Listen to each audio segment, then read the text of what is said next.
A gente vai começar a falar sobre cada um desses gaps. O primeiro deles é o gap clássico de abertura, que a gente olha distorção, tá?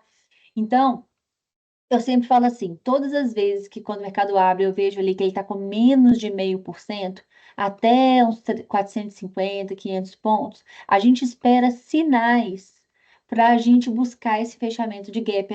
Como que a gente pega esses sinais? É pelas barras.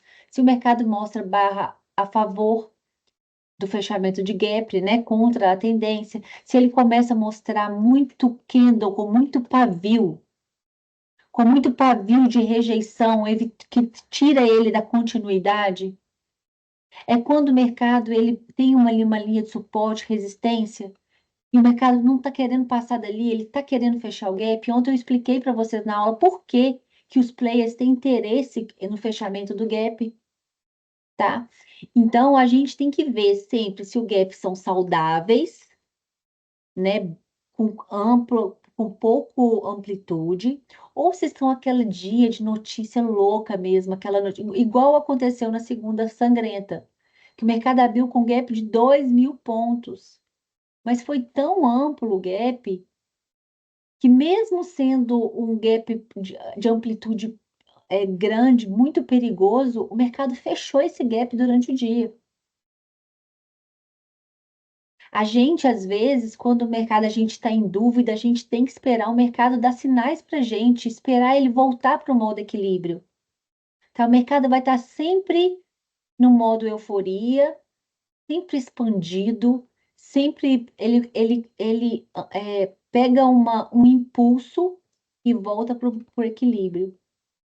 Então, a gente, na dúvida, a gente tem que esperar o mercado sair um pouco dessa euforia, do medo, da loucura, equilibrar, acalmar, para a gente tomar uma decisão. É a forma que a gente analisa os gaps de abertura. Primeira coisa que vai analisar é a amplitude dele, tá bom? Mas quais são os melhores gaps que abrem na abertura e que são os melhores para a gente pegar? São esses gaps que eu mostrei na figura aqui, que eu gosto muito dessa figura. E tem essa aqui também que a Ju fez pra gente, ó, que está falando de continuação, exaustão de fuga. Eu quero começar falando com vocês desse aqui de fuga, que para mim é o melhor que tem para a gente pegar. Por quê? Porque sempre que a gente falar de gap de fuga, tentem colocar na cabecinha de vocês já tentar pensar na Fab Four. O que é esse gap de fuga? É quando o mercado ele está lateral, é quando ele termina o dia ali, né? A gente vê que o mercado está consolidado, lateral, e ele já abre no início do dia rompendo essa região. O gap de fuga, ele foge da briga, ele foge do equilíbrio, ele foge da lateralidade, ele foge do mercado comprimido querendo explodir. É como se fosse o início de uma perna boa de alta.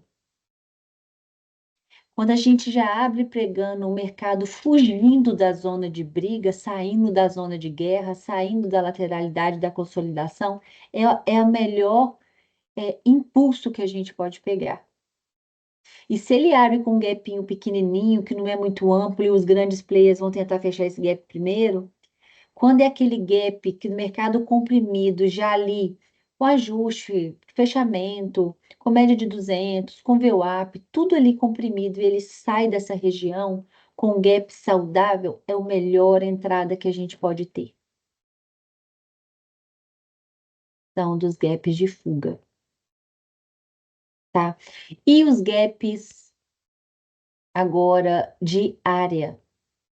Gap de área é quando o mercado ele tá, vocês podem até olhar o gráfico do dólar aí, por exemplo, ontem.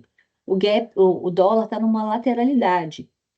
A gente pega, eu falo com vocês, a melhor forma de vocês separarem esses gaps é vocês trabalharem, colocarem de forma horizontal, como se fosse num retângulo.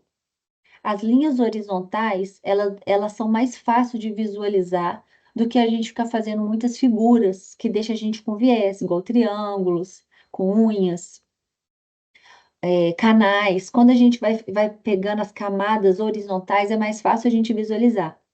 Quando a gente percebe que o preço está brigando em uma região e que ele abre com gaps ali dentro daquela região, geralmente são gaps pequenos ali dentro dessa lateralidade, ele fecha muito rápido. E às vezes, na primeira barra do dia, ou ali nos primeiros 5 minutos, 10 minutos do dia, ele já vai e fecha esses gaps. Então, são gaps diários, ele acaba sendo uma repercussão de alguma notícia que teve na abertura do dia, mas como ele está na região de briga, ele vai fechando, porque os gaps, gente, esses imbalances que eles falam, sempre ali é como se tivesse dinheiro ali naquela região. O mercado volta ali para ele fechar, todos os gaps são fechados. Algum dia são fechados. Por isso, a Ana Paula estuda, né? O infoot, eu não estudo o contrato. Eu opero com vocês o infoot, porque eu deixo todos os meus gaps de anos para trás. Uma hora ele vai fechar e meu gap vai estar ali, meu estudo vai estar ali. Isso vai me ajudar a segurar uma posição. Quando o mercado mostra gaps de barras em direção a esses alvos, é que eu seguro operações mais longas, porque eu sei que tem interesse do mercado ali, tá? Então, esses gaps diários também são muito importantes. E quando a gente vê que ele abre nessa região que eu falei de briga, e que a gente quer pegar trades curtos, rápidos, na abertura do dia, que é o momento de scalping, que é o momento de especulação, que é o momento de busca de liquidez, a gente tenta segurar essa operação até as regiões importantes que a gente busca na abertura, que é a VWAP do dia anterior, média de 200, a máxima e mínima do dia anterior.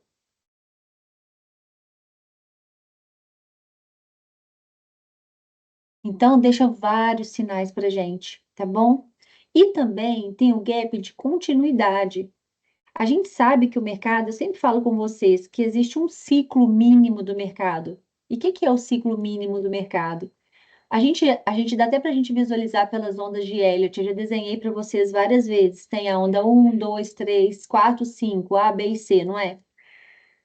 Quando a gente percebe que o mercado, digamos que ele fez um gap de fuga, ele sai da lateralidade, aí ele fez uma perna no dia e corrigiu.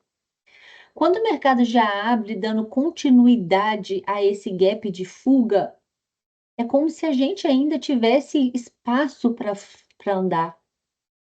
Ele abre dando continuidade ao dia anterior, à primeira perna do dia. Então, estão os gaps de continuação, que nada mais é do que momento de aceleração. Por exemplo, digamos que eu fiz a onda 1 e eu quero buscar uma onda 3, que é a onda que eu mais gosto, é a onda mais forte, mais poderosa, a maior, geralmente, do ciclo. Então, a gente percebe gaps de continuidade, de urgência, de pressão, para a gente não sair da operação. Tá bom? E também tem o gap de exaustão. O que é o gap de exaustão? É quando o mercado está exagerado. Ele só sobe, sobe, sobe, sobe, aí ele deixa aquela no final de um movimento forte, ele deixa aquela barrona. Aquilo ali é considerado uma barra de exaustão. É como o mercado já tivesse precisando de uma correção. Parece que ele dá aquele último impulso, talvez até uma região de interesse, até uma renovação de máximas e mínimas. Mas você vê que é o último impulso longe das médias. Então, esses gaps são chamados de exaustão. E a gente busca sinais de reversão ou de padrões de candles que mostram que esse cansaço se confirmou para a gente buscar um trade contra a tendência, de retorno à média.